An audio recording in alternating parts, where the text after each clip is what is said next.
السلام علیکم ورحمۃ اللہ وبرکاتہ۔ صدر محترم، حضرات علماء کرام، حاضرین مجلس،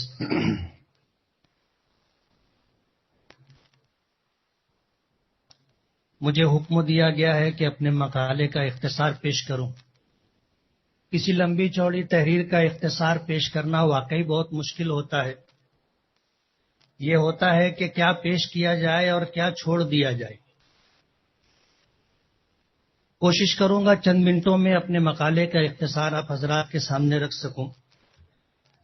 میں نے مفکر ملت، فخر گجرات، رئیس الجامعہ حضرت مولانا عبداللہ کاکڑ نور اللہ مرقدہ حیات و کارنامے،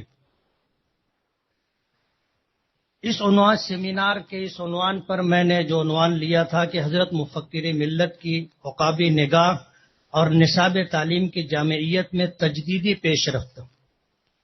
اہل علم سے یہ بات مخفی نہیں ہے کہ تدریسی نظام کے 4 بڑے ستون ہیں جن پر تعلیم و تدریس کا دار و مدار ہے۔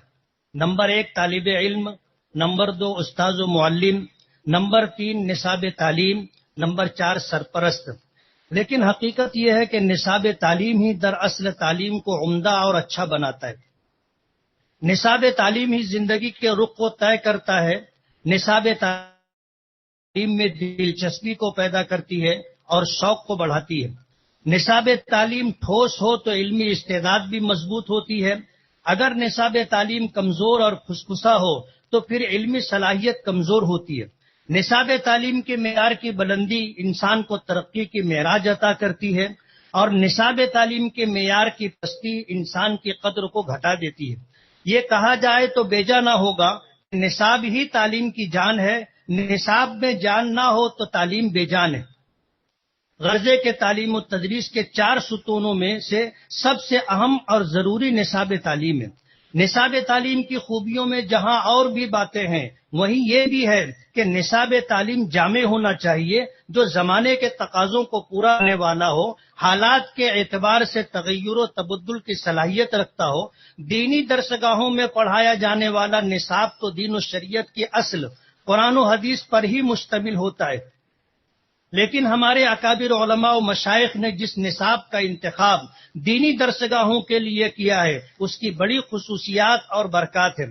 مدارس کا موجودہ نصاب تعلیم کے ذریعے علم میں بصیرت کے ساتھ ساتھ گہرائی و گہرائی بھی حاصل ہوتی ہے۔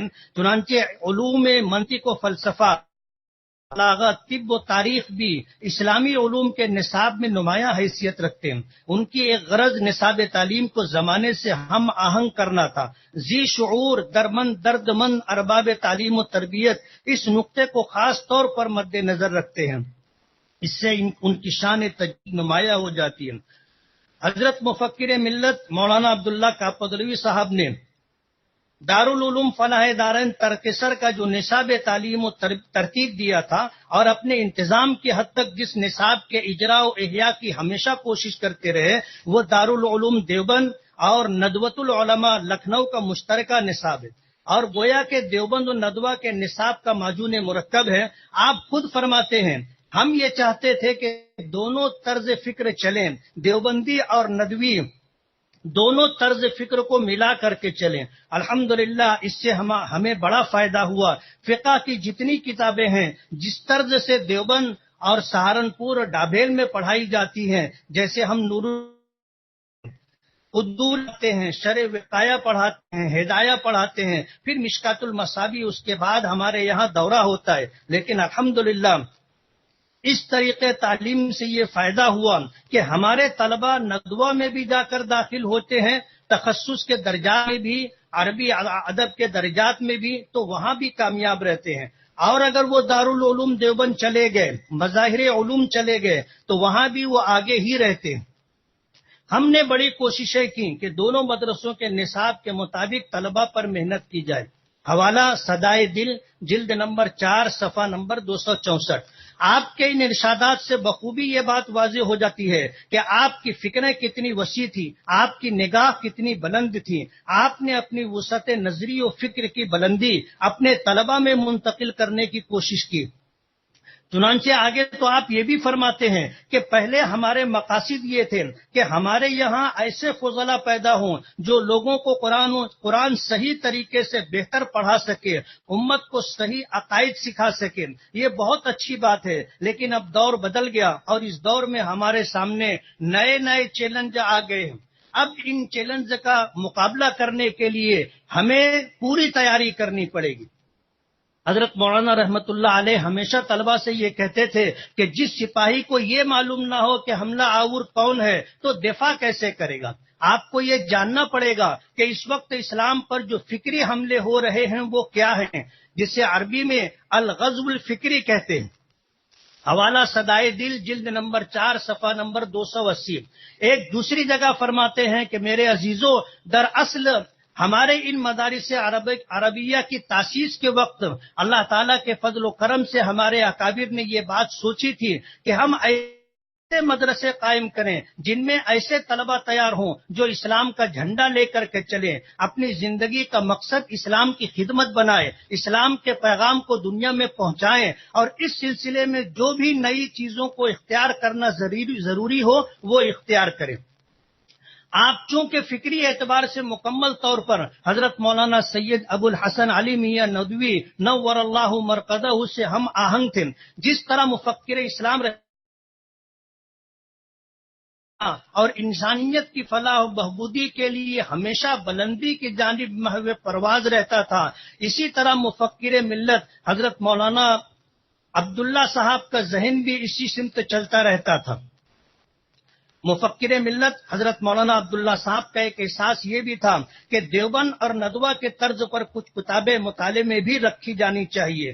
چنانچہ دارالعلوم فلاح دارین کا نصاب دیکھنے پر معلوم ہوتا ہے کہ آپ نے اپنے اسی احساس اور درد کے نتیجے میں خارجی مطالعے میں بھی کتابیں شامل کی تھیں. ہر موضوع پر مطالعے کے لیے تمام تر قابل قدر اور قابل استفادہ کتابیں شامل کی گئی ہیں.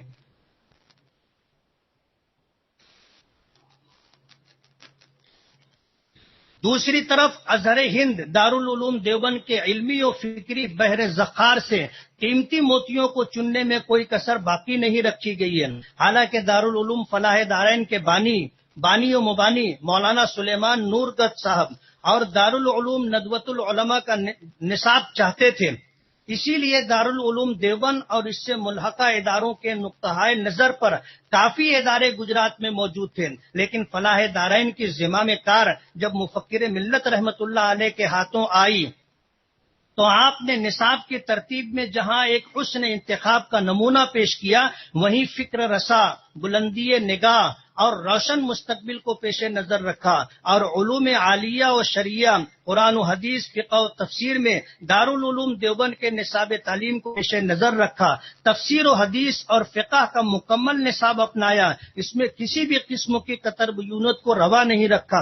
چنانچہ ترجمہ قرآن، تفسیر جلالین، حدیث پاک میں ریاض الصالحین سے لے کر بخاری شریف تک مکمل کتابیں، فقہ اور اصول فقہ میں نور العزا سے لے کر ہدایت تک پورا نصاب بھی شامل ہے. آپ کی اسی شان تجدید کا اثر ہے کہ دارالعلوم فلاح دارین فضلاء گرامی قدر ملک و بیرون ملک دینی علوم کی ترویج و اشاعت میں مصروف ہیں. بعض نامی گرامی فضلاء اپنے مقاصد میں کامیاب اداروں کے بانی ہیں. دارالعلوم فلاح دارین کے متعدد فارغین تشریح و تالیف کے محاذ پر ڈٹے ہوئے ہیں. اکثر فضلاء واعظ و تقریر اور اصلاح و ارشاد کے میدان میں ید طولہ رکھتے ہیں اور ملک بیرون ملک ان کا طوطی بولتا ہے. فقہ و حدیث اور تفسیر کے سلسلے میں دارالعلوم فلاح دارین ماشاءاللہ خود کفیل ہیں. غرضے کے حضرت مولانا عبداللہ صاحب کا قدروی نور اللہ مرقدہ نے جہاں بحیثیت ایک ناظم و محتمم، مفکر و ادیب، مصنف و مقرر، خادم قوم و انسانیت کارہائے نمایاں انجام دیے ہیں، وہیں دارالعلوم فلاح دارین اور آپ کی ذات والا صفات سے منسلک اداروں کے لیے انتخاب کتب اور ترتیب نصاب میں ایک منفرد شان تجدید کا مظاہرہ کیا ہے. اللہ تعالیٰ اس سلسلے میں آپ کی خدمات جلیلہ کو بے حد قبول فرمائے، آمین. ہزاروں سال نرگس اپنی بے نوری پہ روتی ہے، بڑی مشکل سے ہوتا ہے چمن میں دیدہ ور پیدا. شکریہ.